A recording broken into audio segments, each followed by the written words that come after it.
Hi, welcome.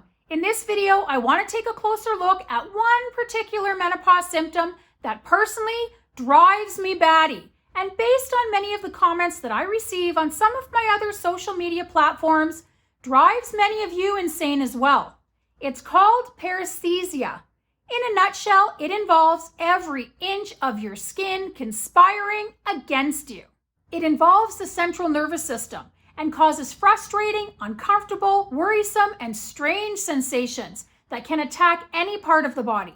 It doesn't sound very scary and serious, but for those of you ladies that suffer with this particular symptom, you know how quickly it can ignite fear and ramp up health anxiety.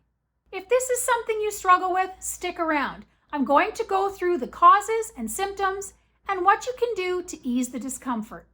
Although there are numerous potential reasons for paresthesia, and you should visit your doctor initially to rule some of those out, when it comes to menopause specifically, you can thank your hormones.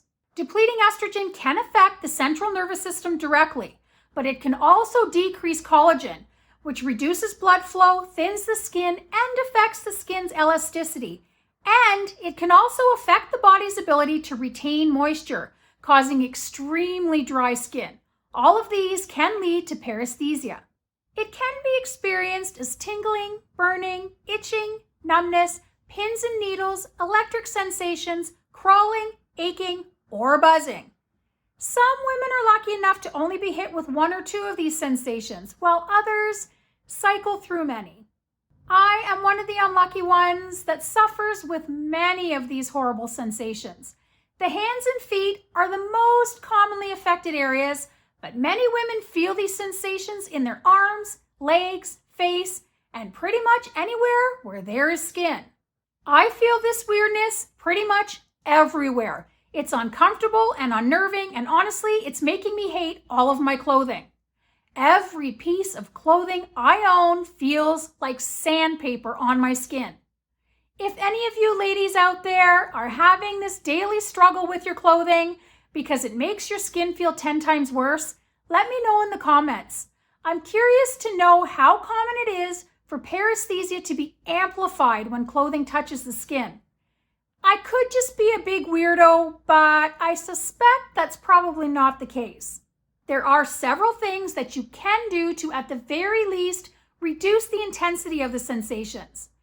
They won't erase them altogether, but they will take them down a couple of notches. And I don't know about you, but for me, any relief is good relief, and I will take it. Here are 5 things you can do to help you feel better. 1, focus on diet and vitamins. Try to consume foods high in the following nutrients. The first is magnesium, which is vital for muscle and nerve function, and most of us are deficient. So taking a supplement in addition to eating foods like avocados, lentils, oats, and leafy greens is smart. The second is B12. This vitamin is very important to nerve function. Even mild B12 deficiencies can affect the nervous system. Common food sources are meats, dairy milks, fortified cereals and nut milks, and eggs. Taking a supplement a couple of times a week is a good idea, especially if you're like me and eat primarily plant-based. Next are omega-3s, which help protect nerves and aid in their rejuvenation. Including foods into your daily diet like nuts, seeds, fish, seaweed, and kidney beans will provide you a good amount of omega-3s. However, there are supplements available if you want to make sure that you're meeting your daily requirements. And we can't forget phytoestrogens, which naturally raise estrogen levels and help balance hormones to decrease the effects of the paresthesia. Foods like flax seeds, oats, lentils, berries, and soy are great options. The second thing you can do to help with the horrible skin sensations is to exercise. Yoga is my absolute favorite. It helps by increasing blood flow, improving circulation, loosening muscles, improving flexibility, and keeping the nervous system balanced. Next, sleep. Adequate sleep will help the brain rest, repair, and function optimally, which will help restore proper function to the central nervous system. Number 4 is hydrate. Dehydration can cause the horrible sensations of pins and needles and tingling because of the associated drop in sodium.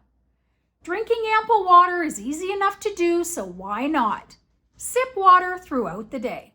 Number 5, avoid smoking and excess alcohol.